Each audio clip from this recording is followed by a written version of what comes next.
Today we are starting learning C programming.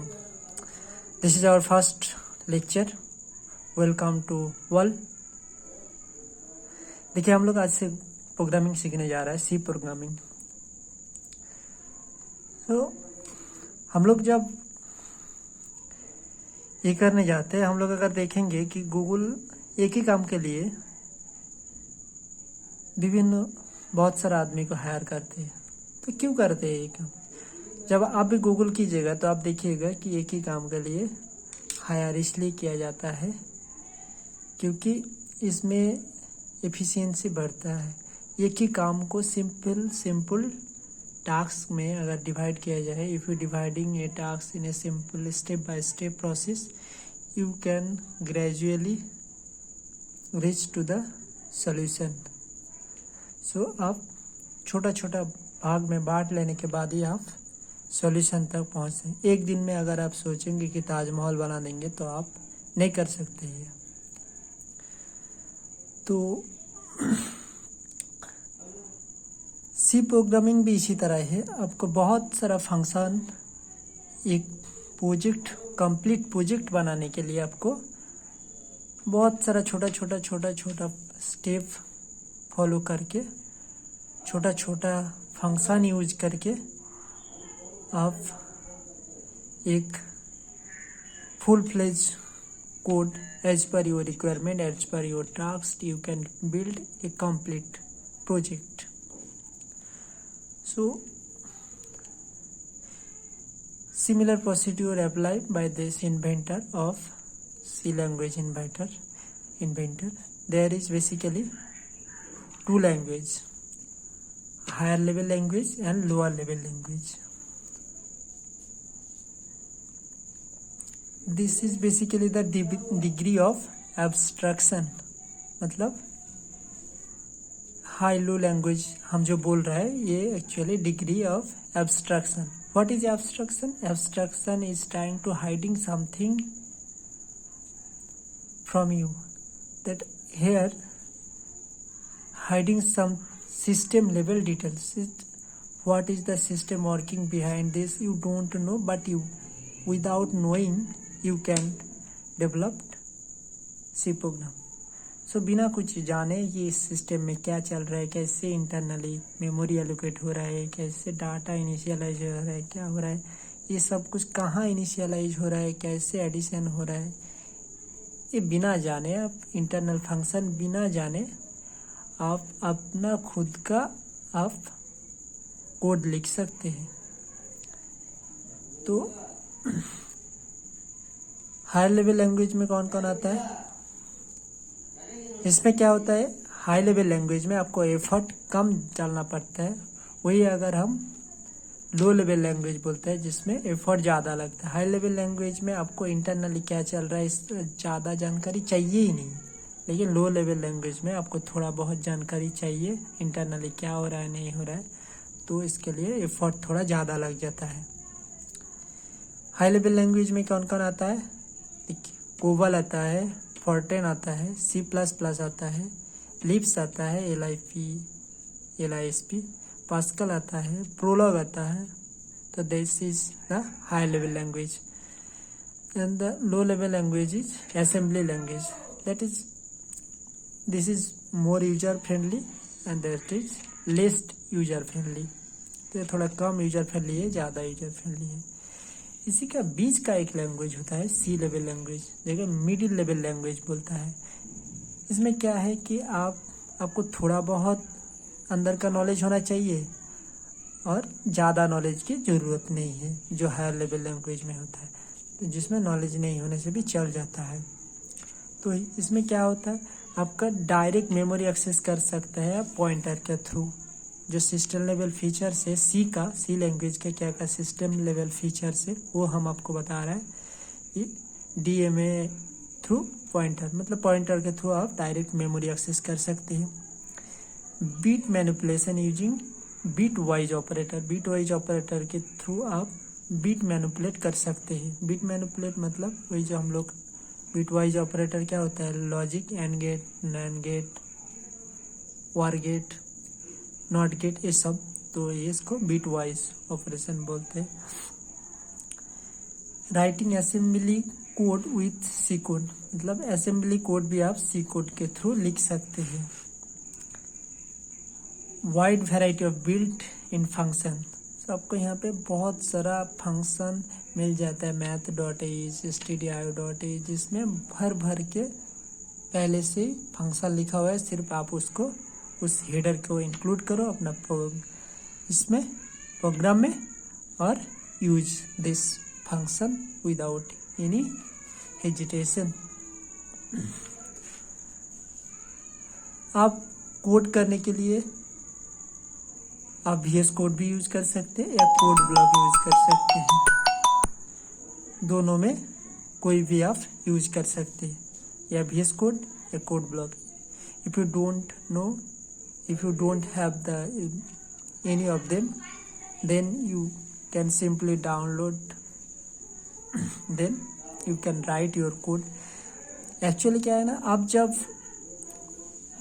मतलब lecture भी सुनेंगे और साथ ही साथ प्रैक्टिस भी करेंगे, that will effect more, you can easily और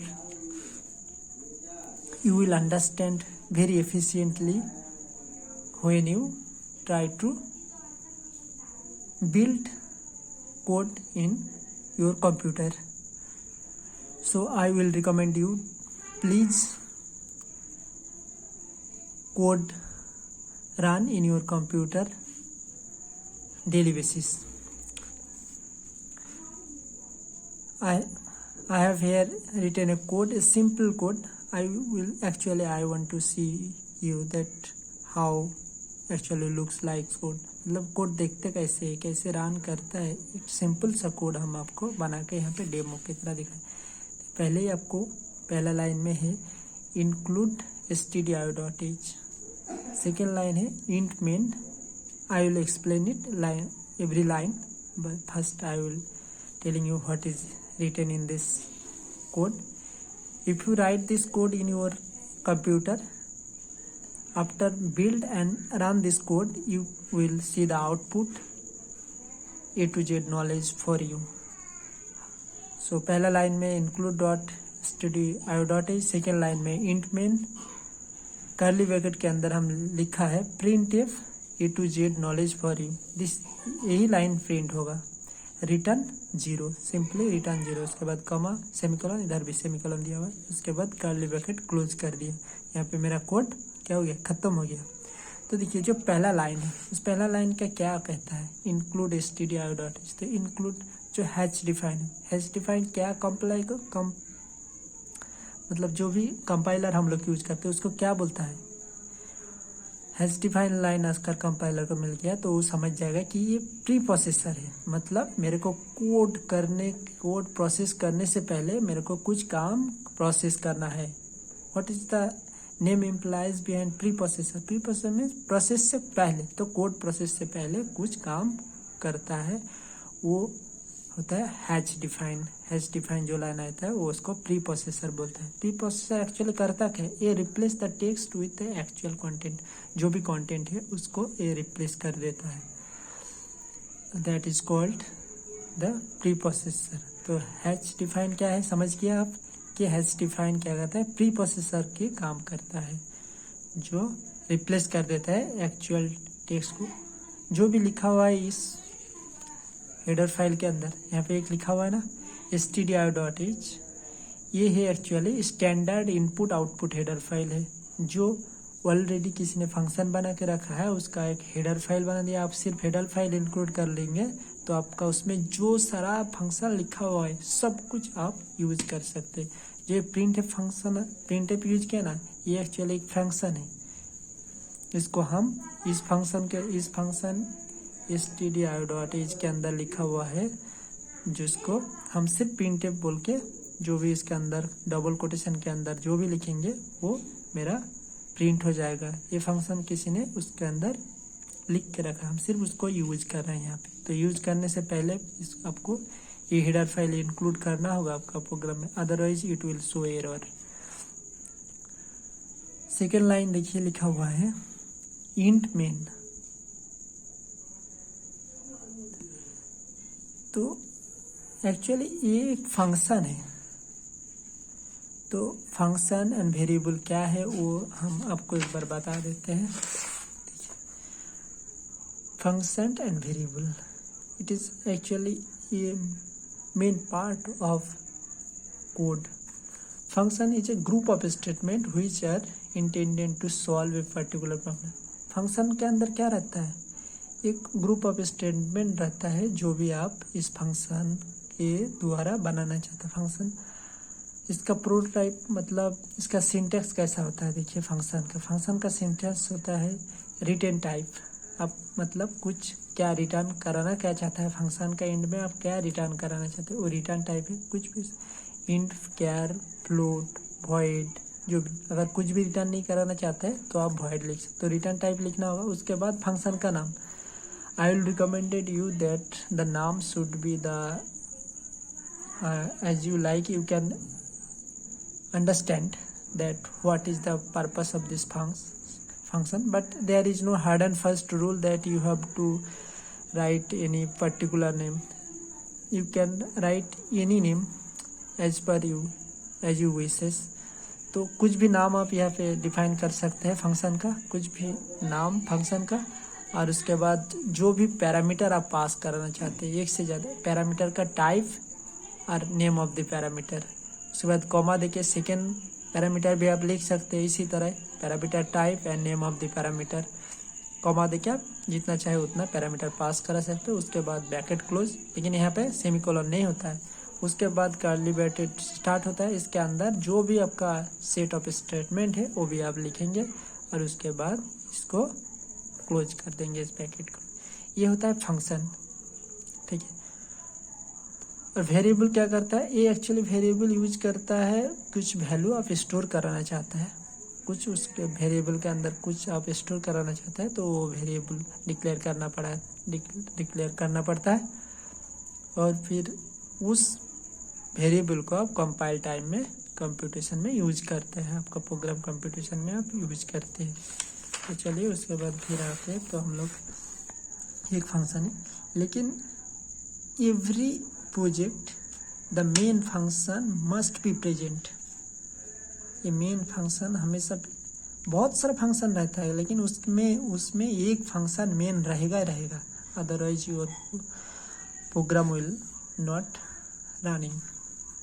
तो मेन फंक्शन के अंदर और कहीं भी अब कुछ भी लिखिए, फंक्शन हमेशा स्टार्ट होगा मेन से स्टार्ट होगा आपका प्रोग्राम। तो मेन के ये इंट मेन है, ये नाम है, मेन फंक्शन का नाम है, और इंट है रिटर्न टाइप इंटीजर। तो हमको यहाँ पे कुछ रिटर्न करना पड़ेगा, इंटीजर। 0 भी एक इंटीजर है तो हम 0 रिटर्न करेंगे। अगर प्रोग्राम मेरा सक्सेसफुली रन हो गया तो रिटर्न करेगा 0, otherwise it will return other than 0।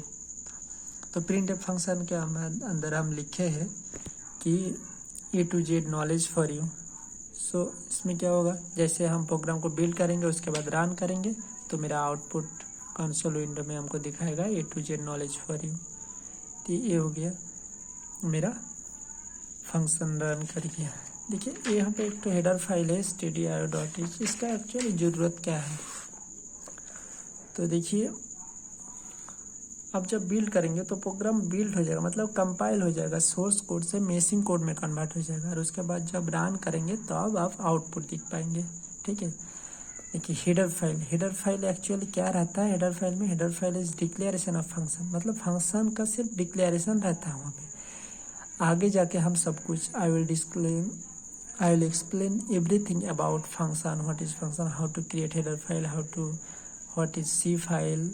I'll explain everything in the next video, in some video. So I will deliver you a step by step C language video.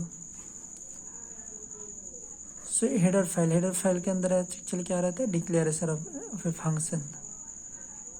And C standard library में क्या रहता है, actual definition of function. Function की actual definition क्या है, मतलब function actually काम क्या करेगा, पूरा लाइन बाय लाइन लिखा हुआ रहता है सी स्टैंडर्ड लाइब्रेरी में, और उसी का डिक्लेरेशन ऑफ फंक्शन रहता है।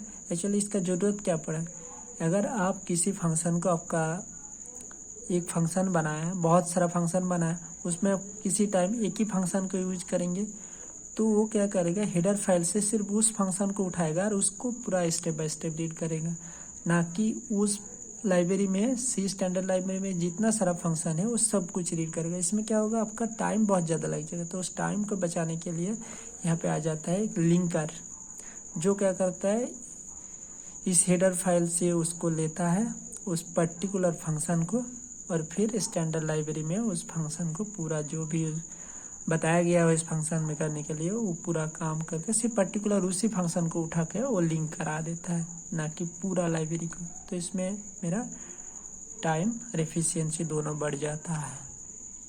Thank you guys.